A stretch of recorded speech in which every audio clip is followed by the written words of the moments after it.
Hello students, आज हम आपके सब्जेक्ट वेस्टर्न पॉलिटिकल थॉट के थिंकर जॉन लॉक के बारे में बात करेंगे।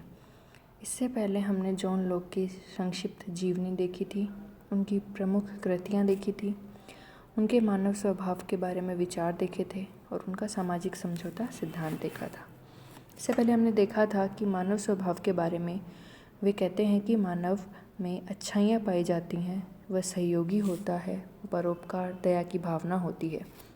इससे पहले हमने होब्स का चैप्टर कवर किया था। उसमें हमने देखा था कि होब्स ने मानव स्वभाव का एक पक्ष देखा था जिसमें उन्होंने बुराइयां देखी थी कि वह स्वार्थी होता है, लोभी होता है, अपनी संपत्ति की रक्षा के लिए वह तत्पर रहता है और वह दूसरों का सहयोग नहीं करता। और ये सिर्फ उन्होंने कहा कि मानव स्वभाव में सिर्फ एक पक्ष है कि वो बुरा है। उसके बाद हमने जॉन लॉक का देखा कि इस होब्स के विपरीत उन्होंने मानव स्वभाव का अच्छाई वाला पक्ष देखा। मानव स्वभाव में दोनों पक्ष होते हैं, अच्छा भी और बुरा भी। होब्स ने बुराई वाला पक्ष देखा क्योंकि हमने देखा था कि जो भी थिंकर है वो किस इन्वायरमेंट में पला बड़ा है, उसका लालन पालन कैसे हुआ है, उसके चारों तरफ का एनवायरनमेंट कैसा है, इसका उसकी थिंकिंग पर बहुत ज़्यादा फ़र्क पड़ता है। तो होब्स के समय युद्ध का वातावरण था, तब उन्होंने एक लाइन भी कही थी कि मेरी माँ ने भय और मुझे दोनों को जन्म दिया था। तो उन्होंने सिर्फ उस टाइम मानव का बुराई वाला पक्ष देखा, तो उन्होंने सोचा कि मानव स्वभाव से बुरा होता है और मानव है वो शक्तियों में लगभग बराबर होते हैं। होब्स ने कहा कि जब प्राकृतिक अवस्था होती है तब वह अराजकता की अवस्था होती है, सबका सबके विरुद्ध युद्ध का वातावरण बना रहता है। इसके विपरीत लोक ने कहा कि मानव स्वभाव है वो अच्छा है, सहयोगी है, परोपकारी है, उसमें दया की भावना होती है, उसमें अच्छाइयाँ होती हैं, वो रेशनल होता है, वो अपने विवेक से सोच सकता है।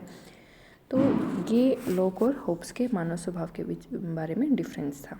उसके बाद जॉन लॉक ने प्राकृतिक अवस्था के बारे में बात की कि शांति की अवस्था थी, सब लोग सहयोग से रह रहे हैं। फिर उन्होंने अपने सामाजिक समझौता सिद्धांत दिया कि शांति की अवस्था थी, फिर भी सामाजिक समझौते सिद्धांत की आवश्यकता पड़ी क्योंकि सरकार नहीं थी प्राकृतिक अवस्था में। प्राकृतिक नियम और प्राकृतिक अधिकार विद्यमान थे, लेकिन उनकी व्याख्या करने वाला, उनको लागू करवाने वाली कोई स्पष्ट शक्ति नहीं थी। उनकी व्याख्या करने वाला, उनको लिखने वाला कोई मौजूद नहीं था। मानव अपने विवेक के आधार पर ही उनको मानते थे।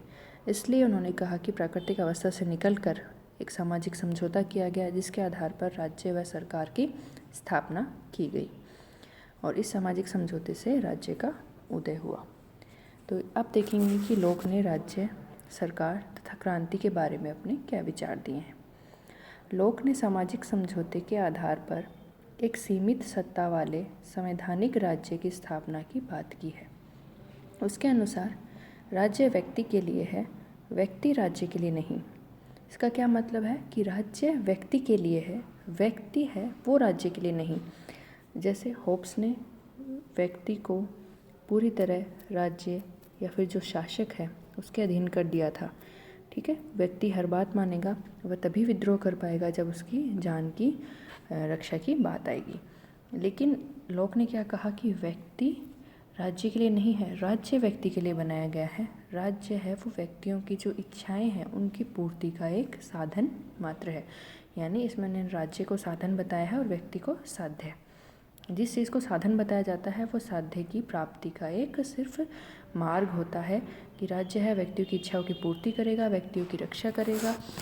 इसलिए राज्य व्यक्ति के लिए है, व्यक्ति को राज्य के लिए बलिदान नहीं दिया जाना चाहिए।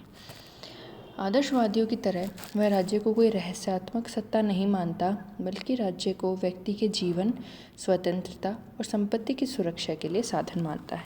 इन्होंने 3 प्रमुख प्राकृतिक अधिकार बताए थे, जो कि है जीवन का अधिकार, स्वतंत्रता का अधिकार तथा संपत्ति का अधिकार।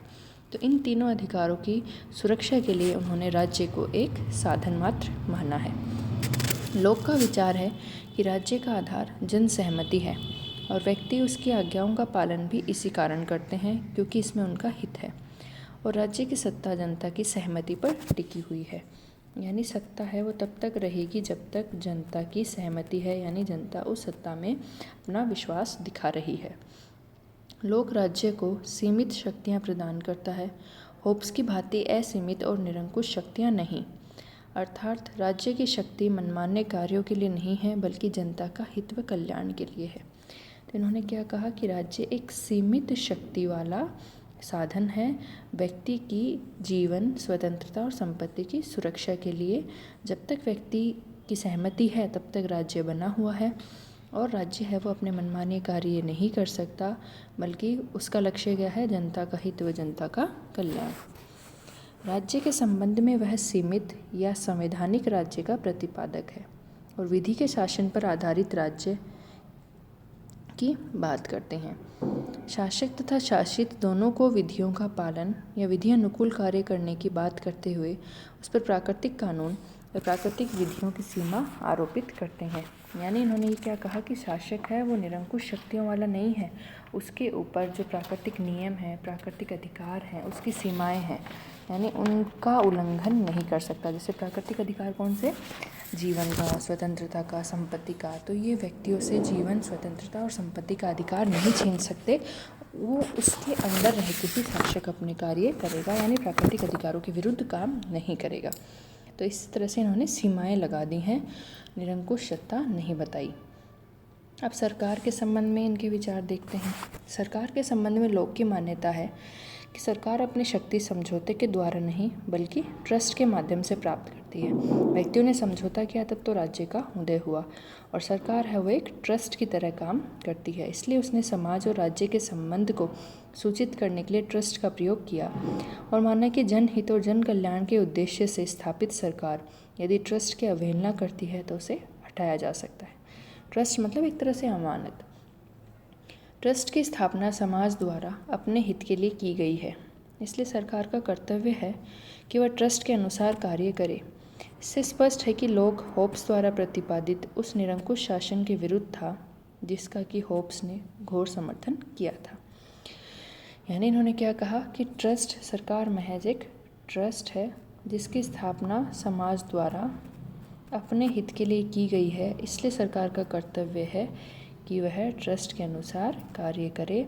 अपने आप को, जनता के अधिकार हैं वो अमानत के तौर पर उसको दिए गए हैं, वो उनकी रक्षा करे, उनके अधिकारों की अवहेलना ना करे।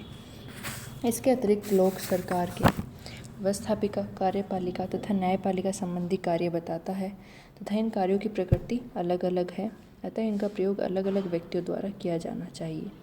इसलिए तीनों शक्तियों तथा कार्यों में अंतर या पृथक्करण होना चाहिए। तो इन्होंने क्या कहा कि व्यवस्थापिका, कार्यपालिका व न्यायपालिका, ये क्या है? इन्होंने सरकार के अंग बताए हैं। तीनों का पृथक्करण होना चाहिए। व्यवस्थापिका का काम क्या है? कानून बनाना। कार्यपालिका का कानूनों को लागू करना, और न्यायपालिका का कि अगर लागू करने के बाद लोग नहीं मान रहे हैं तो जो उल्लंघन कर रहा है उनको दंड देना। सरकार के रूप के संबंध में वह सरकार के रूप से अधिक उसके उद्देश्य पर बल देता है कि जब तक सरकार जन सहमति पर आधारित है तब तक प्रत्येक प्रकार की सरकार उचित है। फिर भी वह संवैधानिक राजतंत्र को सरकार का सर्वोत्तम रूप मानता है।